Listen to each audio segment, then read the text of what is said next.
నువ్వు మొన్న చెప్పినావు సాకెల ఐలమ్మ గురించి అది అంత గొప్ప స్త్రీ అంటే ఎస్, పోరాట యోధురాలు.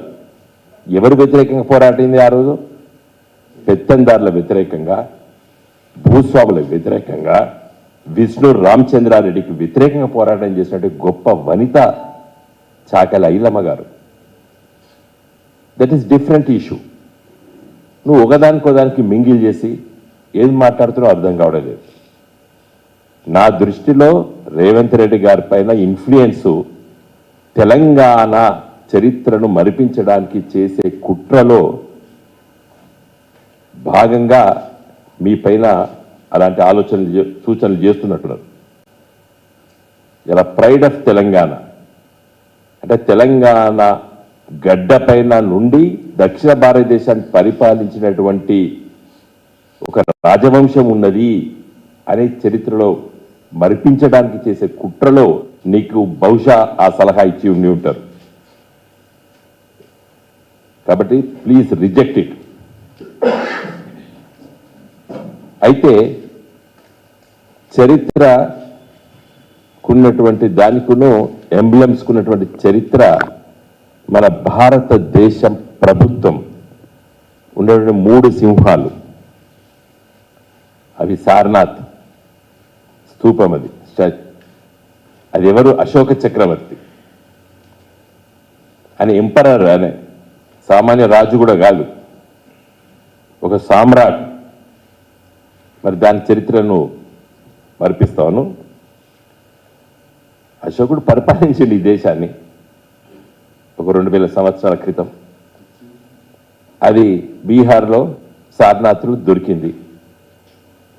ఏది పురాతన వస్తువు, దాన్ని తీసుకున్నాం. ఇలా మన నేషనల్ ఫ్లాగ్ 3 రంగుల జెండాలో ఉన్నది కూడా అశోక చక్రం. సో ఇవన్నీ తీసుకుంటాం. రేపటి తరం, రేపటి తెలంగాణలో పుట్టినటువంటి బిడ్డలు మా రాష్ట్ర సింబల్ చూస్తే అర్థం కావాలి, హిస్టారికల్ రీజన్స్ అర్థం కావాలి. నీకు కాకతీయులది త్రికుట ఆలయాలు, 1000 స్తంభాల గుడి కానివ్వండి, కరీంనగర్లో ఉన్నటువంటి కొత్తపల్లిలో ఉన్నటువంటి త్రికుటాలయం కానివ్వండి, అక్కడ కరీంనగర్ పక్కకు నగునూరులో ఉన్నటువంటి త్రికుటాలయం కానీ, ఎక్కడ చూసినా కాకతీయులు కట్టింది శివ, బ్రహ్మ, విష్ణు ముగ్గురిని. ఎంత గొప్ప! అప్పుడు ఈ ముస్లిం దండయాత్రలు జరగలేదు, ఇస్లాం రాలేదు. హిందూయిజంలో బట్ట శైవ వర్సెస్ వైష్ణవ ఉన్నటువంటి క్రైసిస్ని ఎంత సులభంగా వాళ్ళు పరిష్కరించారు. ఎంత గొప్ప మేధాశక్తి. త్రికుటాలు వేసినప్పుడు కూడా పోయి చూడు రేవంత్ రెడ్డి గారు. So historical. పోయి రామప్ప పోయి చూడు, లక్నవరం పోయి చూడు, పాకాల పోయి చూడండి. మన నల్గొండ పక్కకున్నటువంటి పానగల్ దగ్గర ఉన్నటువంటి అదే సముద్రం, ఉదయ సముద్రం, సింగ సముద్రం వీర్లపల్లి దగ్గర ఉంటుంది. వాళ్ళకు చెరువుల పేర్ల సముద్రాలను పెట్టారు.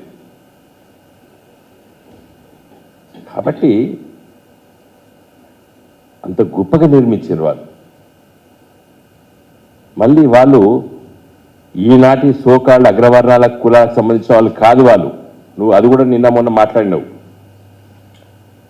మీ దృష్టి అంతా కేసీఆర్ ఏం చేస్తే అది మలపాలనేటువంటి ఉద్దేశం తప్పితే ఇంకోటి లేదు. అల్టిమేట్లీ ఇవాళ మీరు ఒక చీఫ్ మినిస్టర్ పొజిషన్లో ఉన్నారు. ప్రాగ్మాటిక్గా ఉండాలి. మీకు చెప్పేటువంటి సూచనలు చేసే వాళ్ళు ముచ్చట్లు వినండి, వాళ్ళ ముచ్చట్లు. ఎందుకంటే మిమ్మల్ని గెలిపించడానికి వాళ్ళు పాపం మీకు తోడుగా ఉన్నారు కావచ్చు. విని అది ఎంతవరకు రియాలిటీ, ఎంతవరకు కరెక్టు, వాళ్ళు చెప్పేది ఎంతవరకు ప్రాక్టికబిలిటీ ఉంటుంది. ఇంకోటి టీజీటీఎస్, అసలు దాని గురించి అని తెలంగాణ ఉద్యమకాలంలో మీకు తెలియదు. అది తెలంగాణ ఉద్యమకాలంలో పట మేమందరం కూడా టీజీ అని రాసినట్టు మాట నిజమే. తర్వాత అదే పెడదాం అనుకున్నాం. కానీ టీఎన్ ఒక రాష్ట్రానికి ఉన్నది, త్రిపురలో ఒకటి గట్టే ఉన్నది, టీఆర్ఓ ఏదో ఉన్నది. టీజీ అంటే ఇది ఎక్కడదో అనుకుంటారు. టీఎస్ అంటే తెలంగాణ స్టేట్, ఒక రాష్ట్రము మాది, తెలంగాణ రాష్ట్రము మాది అని చెప్పుకోవడానికి టీఎస్ అని పెట్టడం జరిగింది. మీ సలహాలు దీనిపైన ఎవరిచ్చినా నాకు తెలుసు. మేమే పెట్టాము TG. You're not in the Telangana మూమెంట్లో లేవు. మా కార్లకు అన్ని కూడా రాసుకున్నాం, మేము ఉన్న విషయం చెప్తున్నాం మేము. కానీ రాష్ట్రం వచ్చిన తర్వాత టీఎన్ ఓ దగ్గర ఉన్నది, త్రిపురలో ఒకటి ఉన్నది, ఇవన్నీ ఇష్యూస్ ఉన్నాయి. మనకు ఆల్ఫాబెటిక్ లాగా ఉంటుంది. టీఎస్ అంటే తెలంగాణ రాష్ట్రము, తెలంగాణ స్టేట్ అని చెప్పుకోవడానికి రాష్ట్రం. సరే, ఇప్పుడు మీకు అధికారం ఉన్నది, మార్పులు చేర్పులు చేసుకునేటువంటి ఆ పవర్, ఎగ్జిక్యూటివ్ పవర్ ఉంది కాబట్టి నిర్ణయాలు తీసుకోండి, కానీ కరెక్ట్ నిర్ణయాలు కాదు. కానీ ఇది మాత్రము ఎంబలం మీద మాత్రము మీరు వెంటనే విరమించుకోవాలి. నేను కొండా సురేఖ గారు, వారు వరంగల్ ఈస్ట్ శాసనసభ్యురాలు. ఈ వరంగల్ ఫోర్ట్ కాకతీయులు నిర్మించినటువంటి గొప్ప ఏదైతే పరిపాలన చేసిండ్రో, ఆ కోట నుండి పరిపాలించిండ్రో అది ప్రాతినిధ్యం వహిస్తుంది కొండా సురేఖ గారు. ఇంకొక మంత్రి గారు ఉన్నారు, సీతక్క గారు. వెనుకబడ్డ తరగతికి సంబంధించినటువంటి సామాజిక వర్గం నుంచి వచ్చినటువంటి కాకతీయ వంశం అది. రెడ్డి రాజులు, రైతు వెల్మ రాజులు, బ్రాహ్మణులు, కమ్మ రాజులు కాదు. ఒక అట్టడుగు వర్గాంచులు వచ్చినటువంటి పరిపాలన చేసినటువంటి వంశం కాకతీయ వంశం. అందుకోసం మీరు దాన్ని ముట్టుకోదని చెప్పి నేను మిమ్మల్ని రిక్వెస్ట్ చేస్తున్నాను.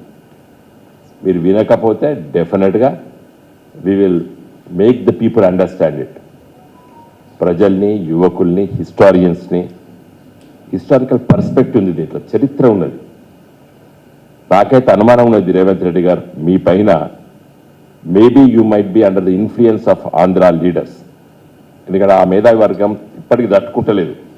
ఆంధ్ర ప్రాంతంలో ఉన్నటువంటి ఒక వర్గం ఇప్పటికి తట్టుకుంటలేదు. తెలంగాణ విడిపోవడము, హైదరాబాద్ మహానగరము, తెలంగాణ రాజధాని, ఇప్పటిదాకా ఉమ్మడి రాజధాని అనేది ఇంకొక 4 నెలలు అయితే అది ఒక తెలంగాణ సొంత రాజధాని అవుతుంది. ఇప్పటికి కొన్ని శక్తులు ఉన్నాయి. ఈ 10 సంవత్సరాల పట్ల కేసీఆర్ గారి పరిపాలన పట్ల ఇరిటేషన్స్ క్రియేట్ చేయలేదు మేము, కాబట్టి వాళ్ళు నోరు మూసుకొని కూర్చున్నారు. ఇలాంటి ఇరిటేషన్స్ క్రియేట్ చేసి మళ్ళీ ఇద్దరి మధ్య వైషమ్యాలు పెంచడానికి కూడా ప్రయత్నం చేస్తారు. ఎందుకంటే అలాంటి కుట్రదారులు ఇలాంటివి చెప్తా అంటారు. ఇంకోటి ఏంటంటే వాళ్ళకు ఉన్నటువంటి ఆలోచన తెలంగాణ చరిత్రను మరిపించాలి తెలంగాణ ప్రజలకి, తెలంగాణ పిల్లలకి, తెలంగాణ యువకులకి, తెలంగాణ ప్రాంతంలో ఉన్నటువంటి వాళ్ళకి తెలంగాణ చరిత్రను మరిపించాలని చెప్పి ఆలోచన చేస్తున్నారు. అందుకోసమే 1956లో తెలంగాణ ఆంధ్రప్రదేశ్ రాష్ట్రంలో కలిసిన తర్వాత చంద్రబాబు నాయుడు గారు ముఖ్యమంత్రిగా ఉన్న సందర్భంలో ప్రణయ్ భాస్కర్ హనుమకొండ శాసనసభ్యులు తెలంగాణ అని పదం మాట్లాడితే ఆనాటి స్పీకరు గర్జించండు, తెలంగాణ పదం మాట్లాడద్దన్నాడు. యనమల రామకృష్ణుడు గారు, అప్పుడు మీరు తెలుగుదేశం నాయకులు, మీరు మీ పార్టీకి సంబంధించిన చంద్రబాబు నాయుడు ఆ రోజు ఆ విధంగా ప్రవర్తించాడు. ఇప్పుడు కూడా అలాంటి ఆలోచనలు ఇంకా కొనసాగుతున్నాయి. కాబట్టి తెలంగాణ రాష్ట్ర ఎంబ్లంలో ఉన్నటువంటి తెలంగాణ కాకతీయ తోరణం, గేట్వే, చార్మినార్, ఈ రెండింటినీ మీరు ముట్టుకోదని చెప్పి కోరుతున్నాను. ఈ ఇద్దరు మంత్రులు, ముఖ్యంగా మిగతా మంత్రులందరూ కూడా చెప్తున్నాను, పొన్న ప్రభాకర్ కానివ్వండి, శ్రీధర్ బాబు గారు కానివ్వండి, లేకపోతే పొంగిరెడ్డి శ్రీనివాసరెడ్డి గారు కానివ్వండి, తర్వాత తుమ్మల గారు కానివ్వండి, ఇంకెవరున్నారు, మన బట్టి విక్రమార్క కానివ్వండి, దామోదర్ రాజనరసింహ గారు కానివ్వండి, జూపల్లి కృష్ణారావు గారు కానివ్వండి, కోమటిరెడ్డి వెంకరెడ్డి గారు కానివ్వండి, ఉత్తమ్ కుమార్ రెడ్డి గారిని నేను వీళ్ళందరినీ కోరుతున్నానంటే, మీ క్యాబినెట్ రేవంత్ రెడ్డి గారు ఈ ప్రతిపాదన తీసుకొస్తే దాన్ని డిఫర్ చేయండి, దాన్ని రిజెక్ట్ చేయండి. Thank you one and all.